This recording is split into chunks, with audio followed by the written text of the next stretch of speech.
2 ఏళ్ల పిల్లగాడు ఇవాళ 25 ఏళ్ళకు వచ్చిండు, పెళ్ళి అయింది, ఆయన కూడా పిల్లలయ్యే పరిస్థితి వచ్చింది. మరి తల్లిదండ్రులు పిల్లలు పెళ్ళైనోళ్ళు కుటుంబం పెద్దగా అయినప్పుడు పిల్లలకు కూడా సొంత ఇండ్లు కావాల్సిన పరిస్థితి. పేదవాళ్ళు ఇవాళ పిల్లలకు పెళ్లి చేస్తే వాళ్ళు కూడా ఆత్మగౌరవంతో బ్రతకాలని ఆలోచన చేస్తారు. అందుకే ప్రతి శాసనసభ నియోజకవర్గానికి 3500 ఇండ్లు ఇచ్చి పేదవాళ్లకు ఇవాళ అందుబాటులోకి మన ప్రభుత్వం ఇందిరమ్మ ఇండ్లు తీసుకొచ్చింది. మిత్రులారా, ఇవాళ ఆలోచన చేయండి. ప్రభుత్వం వచ్చి 92 రోజులైంది. వచ్చిన 48 గంటల్లోనే ఆడబిడ్డల్ని ఆర్టీసీ బస్సుల్లో ఉచితంగా రాష్ట్రంలో ఏ మూలకెళ్ళినా అనా పైసా ఖర్చు లేకుండా ఇవాళ కార్యక్రమాన్ని చేపట్టడం జరిగింది. ఇప్పటికి దాదాపుగా పొన్నం ప్రభాకర్ గారి నేతృత్వంలో 24 కోట్ల పైచలకు ఆడబిడ్డలు ఆర్టీసీ బస్సుల్లో ఉచితంగా ప్రయాణం చేయడం జరిగింది. అదేవిధంగా పేదవాడికి వైద్యం అందక సర్కారు దవాఖానకో ప్రైవేటు దవాఖానకో పోతే మళ్ళీ ఇంటికి వస్తాడో రాడో అనే అనుమానం ఉండే. అట్లాంటిది ఇలా పేదల ఆరోగ్యాన్ని బాగు చేయడానికి రాజీవ్ ఆరోగ్యశ్రీ పథకం ద్వారా 10 లక్షల రూపాయలు పేదవాళ్ళ వైద్యానికి ఈనాడు మన ప్రభుత్వం ఇచ్చింది.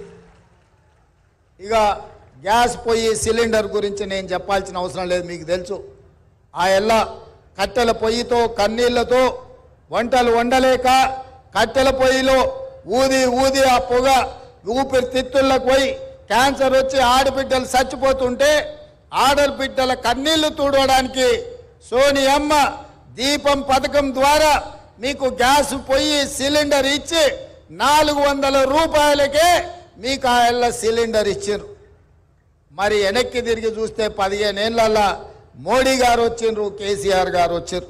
400 ఉండే సిలిండర్ 1200 రూపాయలు అయింది. అవునా అక్క? అంతేనా? కేసీఆర్ మోడీ ఏం చేసిరా అంటే 400 ఉన్న సిలిండర్ 1200 చేశారు. 55 రూపాయలు ఉన్న పెట్రోలు 110 రూపాయలు చేశారు. 50 రూపాయలు ఉన్న డీజిల్ 100 రూపాయలు చేశారు. వీళ్ళిద్దరు కలిసి చేసిన ఘనకార్యం ఏందంటే 400 సిలిండర్ 1200 చేశారు.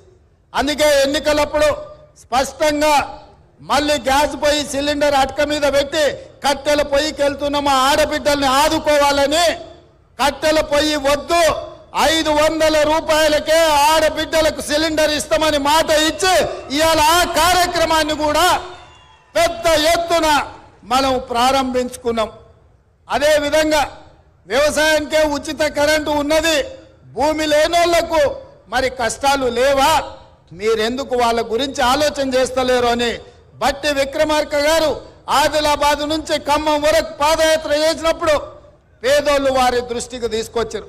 నేను కూడా ఈ భద్రాచలానికి వచ్చి పాదయాత్ర చేసిన, ఇల్లందులో చేసిన, ఈ ప్రాంతానికి వచ్చినప్పుడు పేదలు మాకు గుర్తు చేసిండ్రు. అయ్యా, భూమి ఉంటేనే ఉచిత కరెంటు అంటారు, మరి మా ఇంటి కరెంటు బిల్లులు మేము కట్టలేకపోతున్నామన్నారు. అందుకే ఆలోచన చేసి ప్రతి పేదవాడి ఇంటికి 200 యూనిట్లు ఉచితంగా కరెంటు ఇచ్చి మీరు టీవీ పెట్టుకున్నా, మీరు ఫ్యాన్ వేసుకున్నా, మీ ఇంట్లో ట్యూబ్ లైట్ పెట్టుకున్నా కరెంటు బిల్లు కట్టాల్సిన పని లేదు. మా ఆడబిడ్డలు రూపాయి కూడబెట్టి కరెంటు బిల్లు కట్టాల్సిన అవసరం లేదు అని చెప్పి ఇవాళ 200 యూనిట్ల వరకు ఉచితంగా పేదల ఇంటికి కరెంటు ఇచ్చి మీ ఇళ్లలో వెలుగులు నింపాలన్న ఆలోచన ఈ ఇందిరమ్మ రాజ్యంలో కాంగ్రెస్ ప్రభుత్వం చేస్తున్నది. ఇవాళ మీ అందరి సమక్షంలో దేశానికి ఆదర్శంగా ఉండే నిర్ణయం ఇందిరమ్మ ఇండ్లు 4,50,000 ఇండ్లు 22,500 కోట్ల రూపాయలతోని పేదవాళ్ళు ఆత్మగౌరవంతో బ్రతికే కార్యక్రమం ఇవాళ మీ కళ్ళ ముందు ఇందిరమ్మ ఇండ్ల కార్యక్రమాన్ని ప్రారంభించుకున్నాం. ఇది గొప్ప కార్యక్రమం, పేదవాళ్లకు న్యాయం జరిగే కార్యక్రమం. దీనికి సహకరించిన మంత్రులందరికీ మా ఆడబిడ్డలు పెద్ద ఎత్తున చప్పట్లు కొట్టి మద్దతు పలకండి. ఇల్లు వస్తే ఇంటామనే సంతోషంగా ఉంటుంది. ఇంటాయన అక్కడక్కడ తిరిగి వస్తాడు, సాయంత్రం బెల్ట్ షాప్ కాడికి పోయి వస్తాడు. ఏమక్క అంతేనా? నగదు ఆడబిడ్డ దగ్గర ఉంటే పిల్లల చదువులకు వాడుతుంది, పాలకో పెరుగుకో ఇంటి మంచి పనికి వాడుతుంది. ఇంటి ఆయన చేతులు ఉంటే సాయంత్రం పోయి చక్క బెల్ట్ షాపులు ఇచ్చి వస్తాడు. ఇక ఇల్లు కూడబెట్టేది లేదు, ఇల్లు కట్టేది లేదు. అవునా? అందుకే ఇవాళ మా ఆడబిడ్డలు మా అక్కలు సంతోషంగా ఉండాలి అని అంటే మేము ఆర్థిక మంత్రి గారిని అడగంగానే 22,500 కోట్ల రూపాయలు ఇచ్చి ఆడబిడ్డలను ఆదుకుందాం, అండగా నిలబడతామని ఇవాళ ఈ ఇందిరమ్మ ఇండ్ల కార్యక్రమం వేలాది మంది ఆడబిడ్డల సమక్షంలో ఈరోజు ప్రారంభించుకున్నాం. మా మీడియా మిత్రులు ఏమంటలేరా? మీ దాంట్లో పేదోళ్ళు లేరా అనే? మీకు వద్దా ఇందిరమ్మ ఇల్లు? మీకు ఆరోగ్య భద్రత కార్డు ఇస్తా అన్నాడు, ఇయ్యలే. ఇండ్ల పట్టాలు ఇస్తా అన్నాడు, ఇయ్యలే కేసీఆర్. మరి చాలా మంది నాకు తెలిసి ఇక్కడోళ్ళే పేదోళ్ళే ఇక్కడ ఉన్నారు. అవునా? మీకు కూడా ఇస్తాను నాయన, జర గట్టిగా సప్పట్లు కొట్టుర్రి మా అక్కలతో పాటు. పోయినోళ్ళలాగా వాళ్ళ పార్టీ కనుగ కప్పుకున్నాం అనుకో, లేకపోతే వాళ్ళ పార్టీలో ఉన్న నాయకులకు కోట్లాది కోటీశ్వరులకు ఇల్లు ఇయ్యం, పేదోళ్ళకే ఇస్తాం.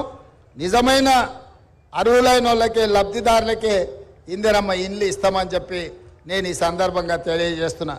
మిత్రులారా, మీరు ఒకటే ఆలోచన చేయండి. ఏ పథకం ప్రారంభించినా దాన్ని మొత్తం పూర్తిగా అమలు చేసే బాధ్యత మా ప్రభుత్వం తీసుకుంటుంది. హడావిడిగా ప్రారంభించి అటక మీద పెట్టే ఆలోచన మా ప్రభుత్వం చేయదు. ఏది ఇచ్చినా ఆనాడు ఆకాశమే హద్దుగా ఇందిరమ్మ ఇల్లు అడిగిన ప్రతి పేదవాడికి అక్కడక్కడ ఒకరొకరు 2 తీసుకున్నా కూడా ఆ ఎల్ల Congress party doctor YS Rajasekhara Reddy గారు ఉన్నప్పుడు ఇచ్చిన మాట వాస్తవం కాదా? మీరు ఆలోచన చేయండి. అందుకే ఇవాళ నేను ఒక్క మాట సూటిగా కేసీఆర్కు సవాలు విసురుతున్నా. నువ్వు డబుల్ బెడ్రూమ్ ఇల్లు ఇచ్చినా దళితులను ఆదుకున్నా అంటున్నావు కదా. ఏ ఊర్లలో అయితే కేసీఆర్ డబుల్ బెడ్రూమ్ ఇల్లు ఇచ్చిండో ఆ ఊర్లలో నువ్వు ఓట్లు వేయించుకో. ఏ ఊర్లో అయితే ఇందిరమ్మ ఇల్లు ఉన్నాయో ఆ ఊర్లో మేము ఓట్లు వేయించుకుంటాం. ఈ సవాల్కు సిద్ధమా అని చెప్పి నేను కేసీఆర్ని అడుగుతున్నా. ఇక ఈయన ఇట్లుంటే ఇక మోడీ అయితే ఇక ఆయన మాటలకు అద్దే లేదు నాయన. ఆయన మంచి మంచి డ్రెస్సులు వేసుకుంటాడు, తీయగా మాటలు చెప్తాడు. ఆయన బీజేపీ ఎన్నికల మేనిఫెస్టోలో చెప్పారు 2022 వరకు భారతదేశంలో ఉన్న పేదోళ్లకు 100% ఇండ్లు కట్టిస్తాం. ప్రధానమంత్రి ఆవాస్ యోజన పథకం కింద దేశంలో ఉండే ప్రతి పేదవాడికి ఇల్లు కట్టిస్తా అని అడిగాడు. నేను ఇవాళ సూటిగా కిషన్ రెడ్డి గారిని, ఆయన డాక్టర్ లక్ష్మణ్ను నేను అడుగుతున్న ఈ వేదిక మీద నుంచి మీడియా మిత్రుల సాక్షిగా ఈటెల రాజేందర్ని అడుగుతున్నా. ప్రధానమంత్రి ఆవాస్ యోజన కింద తెలంగాణ రాష్ట్రంలో మీరు ఏడ ఇల్లు కట్టించిందో చూపిస్తురండి. మీరు ఏడ ఇల్లు కట్టిస్తే ఆ ఊర్లో ఒక్క ఓటు కూడా మేము అడగం. ఆ ఓట్లన్నీ మీరే వేసుకోండి. మీ ఎన్నికల మేనిఫెస్టోలో లేదా 2022 వరకు ప్రతి పేదవాడికి ఇల్లు ఇస్తామన్న మాట వాస్తవం కాదా? తెలంగాణ రాష్ట్రంలో బీజేపీ ఎన్ని ఇల్లు ఇచ్చిందో ఇవాళ సమాధానం చెప్పాలి ఓట్లు అడగనికి వస్తే. అదేవిధంగా బీజేపీ నాయకుడు నరేంద్ర మోడీ గారు అన్నారు రైతుల ఆదాయాన్ని 2 చేస్తాం 2022 వరకు అని అన్నాడు. ఇవాళ పెట్టుబడి దక్కక లక్షలాది మంది రైతులు ఆత్మహత్యలు చేసుకున్నారు. ఢిల్లీ సరిహద్దుల్లో ఇవాళ రైతులు దీక్ష చేస్తుంటే, కనీసం మద్దతు ధర కోసం కొట్లాడుతుంటే తుపాకీ తూటాలు పేల్చి ఇవాళ అక్కడ ఢిల్లీలో రైతులను బలి తీసుకున్నది నరేంద్ర మోడీ ప్రభుత్వం అని నేను ఈరోజు ఆ ప్రభుత్వం మీద నేను ఆరోపణ చేస్తున్నా. అదేవిధంగా స్విస్ బ్యాంకులో నల్లధనము లక్షలాది కోట్ల రూపాయలు ఉంది. అవన్నీ తెచ్చి ప్రతి పేదవాడి ఖాతాలో 15 లక్షల రూపాయలు వేస్తా అని అన్నాడు నరేంద్ర మోడీ. మా పేదోళ్ళ కాదు, ఈ మీడియా మిత్రుల కన్నా ఎవరికన్నా ఖాతాలో ₹1 నన్ను వేసినాడా? మరి ప్రతి పేదవాడి ఖాతాలో 15 లక్షలు వేస్తా అన్నాడు, 15 పైసలు కూడా వేయలే.